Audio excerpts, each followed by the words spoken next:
Thank God it's Monday. It's Monday morning. It's just after midnight on the 26th of August. 82 degrees here in Austin, Texas. I hope everybody is doing well. I have some items of interest. But before I get into those items of interest, I received a package. Now, I'm not sure where this package came from. It looks like it's an Amazon package box. But I don't know what the contents of this package is. And I don't have my regular tools that I have in California to examine this package thoroughly. So I guess I'm going to take a chance. It is the right address. That is my name. The package doesn't look like it's been tampered with at all. It does look like an official Amazon Prime Amazon box. It doesn't, there's nothing moving around inside. Nevertheless, I don't have my magnet. I do not have my suspicious package checklist, but I'm gonna go ahead and do the best I can, as safely as I can, regardless of the equipment that I don't have at this time. I hope everybody's doing well and enjoying the dog days of summer. So let's just get this underway. I have a fire extinguisher here just in case this package contains some nefarious explosive or flammable material. So this is handy to have. This was in the apartment, so I'll utilize it. This is one of the safety things I have here. I have a hard hat that I found in the middle of the street one time when I was driving, and I'll put that on just as an added precaution. You never know. I think that's how it goes, and it tightens in the back. And I have a flotation device that I got out of the back of the vehicle, of the truck, and I'll just put this on like so. And just in case there is something nefarious inside the package, this will perhaps at least alleviate some of the damage that I might incur. So here we go. Let's go. I don't want to take any more time than I have to. I know everybody's busy, and no one has a lot of time for monkey business. And I can assure you this is not monkey business. Ever since that Unabomber, or whatever that guy, Ted Narinsky, I think his name was, it pays to just be cautious. So let's go. I've got my, I'll cut away as usual. Cut away, always cut away. Turn and cut away. I have an event coming up on August 30th. This might be part of that. Who knows? I'm not cutting away, but I do have this here. So if I was to slip, I am protected anyway. So be careful. This won't take long, I can't imagine. It's very light. Doesn't mean that, I don't know what it could be.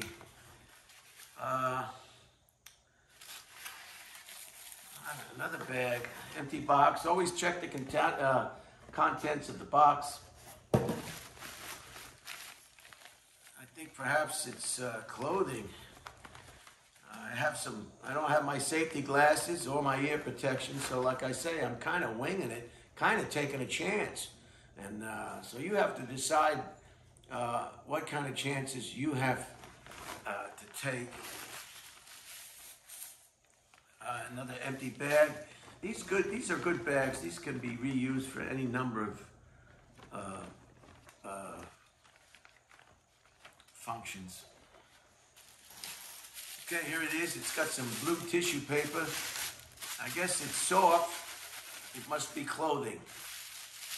I won't take my safety equipment off until I'm absolutely sure that this package is harmless. Although there was a tag in here. Maybe it's going to tell me who it's from. And then I can really be happy birthday, Brian. Love, Bob and Paul. From Barbara Maniscalco.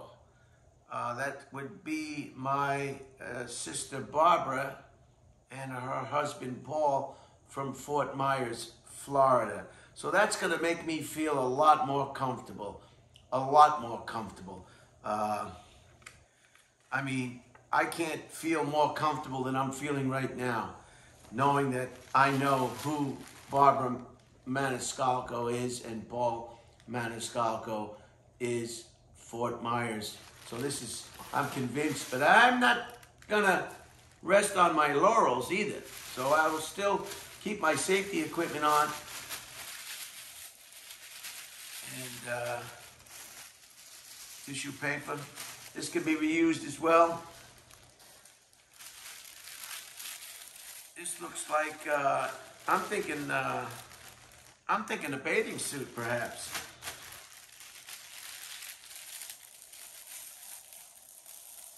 If you have small infant children, always make sure you thoroughly discard your plastic wrappings.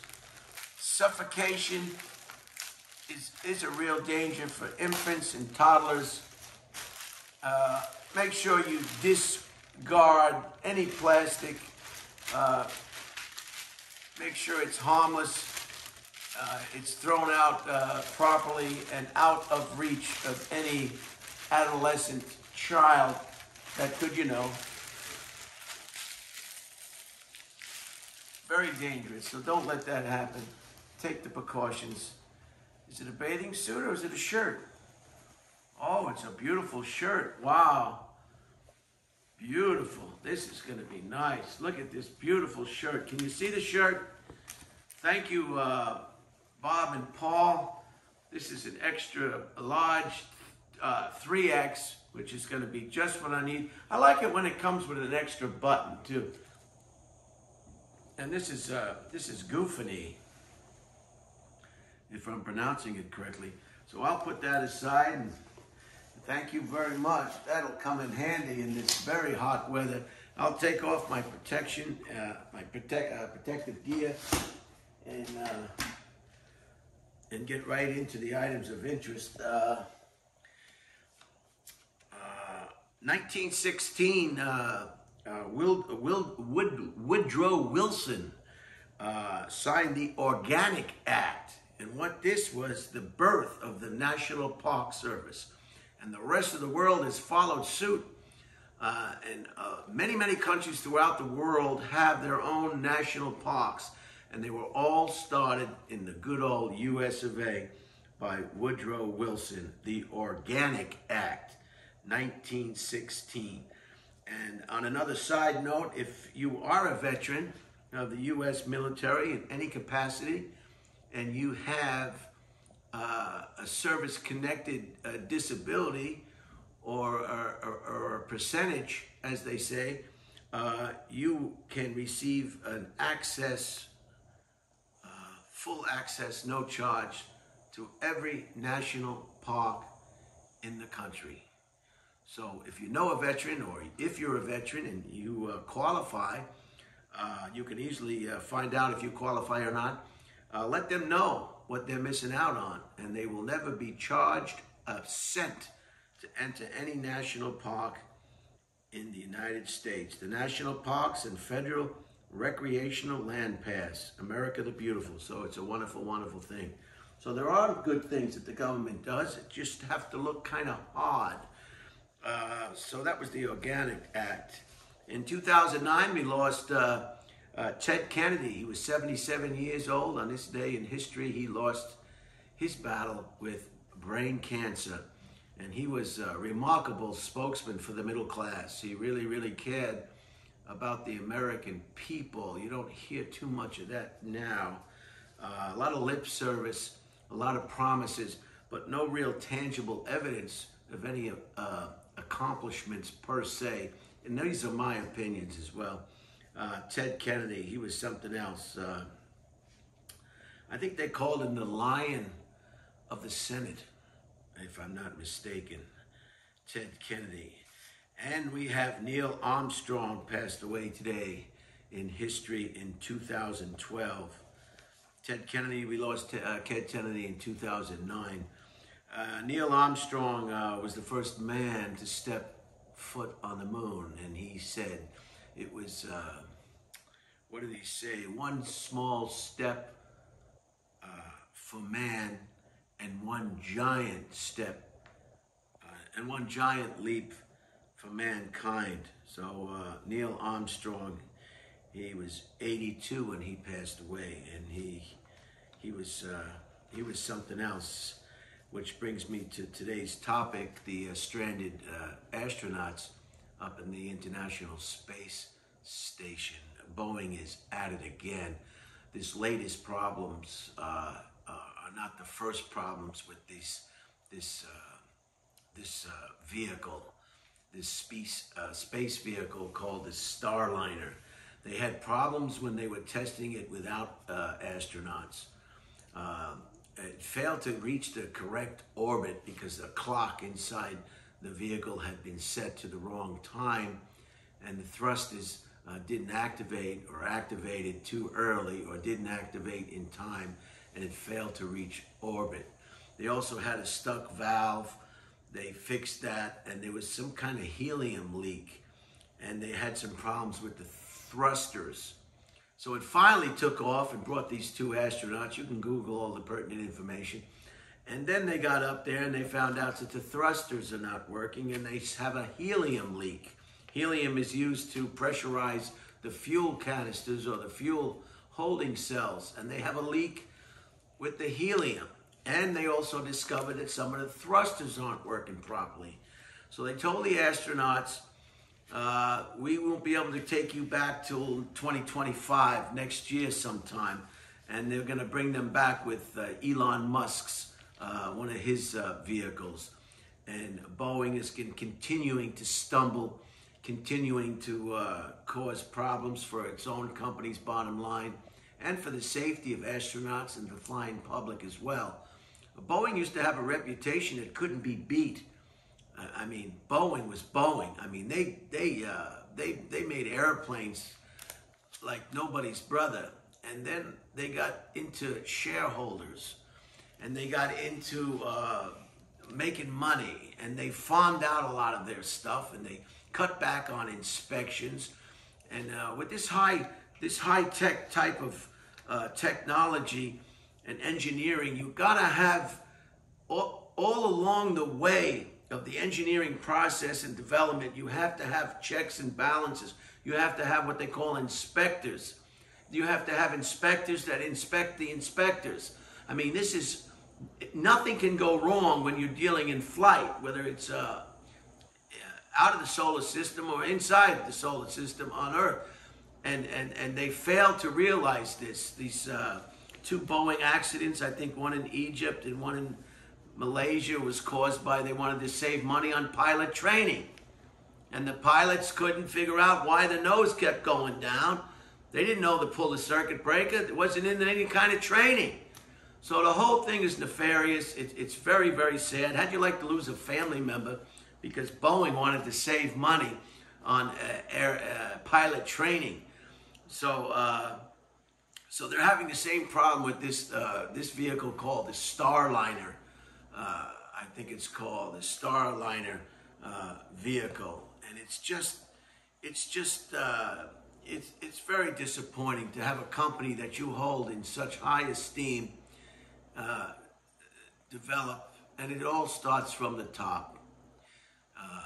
The board members of the company are guilty. The CEOs are guilty.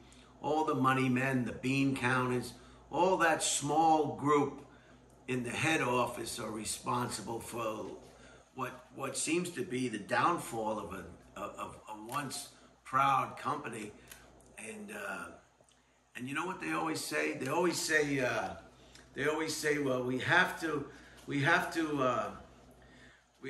enhance shareholder value. This is what the American businessman or the corporation keeps feeding us. It's a line of, and pardon my French, it's a line of shit. It's a line of shit. Shareholders, they're volunteers. No one says you have to be a shareholder in a corporation. just like anybody else. You want to be a shareholder, you want to buy stock, you want to receive dividends. You volunteered to be a shareholder in a given company. Nobody twisted your arm. So this nonsense, we have to bow down. We have to sharehold. That is just ridiculous. But that's the load of shit that they keep piling coming out of their face. And as a result, this is what we have today with Boeing, bean counters and trying to uphold shareholder value. Let them invest in another company. And you won't find a lot of this in the news either. I talked to a friend on the phone today, and he didn't know anything about it. And they don't want us to say that their astronauts are stranded up there. They don't want us to say that. They're fine. They're not stranded. They're safe. Everything is just fine. What do you expect them to say? You know, the vehicle that brought them up into the International Space Station is the vehicle that they can't return in. If I was an astronaut and they told me that, I don't think that would make me feel too good. So that's a little bit of what happened today in history and some items of interest. A beautiful shirt from my sister, and on a side note, I had some Chinese food today in Austin. Just a knockout. It's called Din Ho, Dinho, Domino, Ingrid, Nora, Ho, Ocean. Chinese barbecue. 8557 Research Boulevard, Austin, Texas. 512-832-8788. And it was some of the best Chinese food that I've had here in Austin. I don't know if you can see this. Can you see this? Can you see this? Look at that. So I wanted to, I guess, give them an unofficial plug. And they even chased us off the table. They said the table's an hour at max, because we were finished and we were having a good time talking. And they said that we had to get out of there because the demand for the tables were such. So that's it. I hope you enjoyed this short presentation. Kind of convoluted, huh? Kind of unprofessional, huh? But that's the way we do it. That's the way we do it. We don't, you get what you get, and you get it right off the bat. So 1916, the National Park Service was born. The Organic Act by Woodrow Wilson. 2009, we lost Senator, the Lion of the Senate, Ted Kennedy, age 77 on this date. And in 2012, we lost Neil Armstrong, the first gentleman to walk on the moon. One small step for man, one giant leap for mankind. So have a great day. Today's Monday, a new week. Enjoy it, and stay cool wherever you are. Coming around.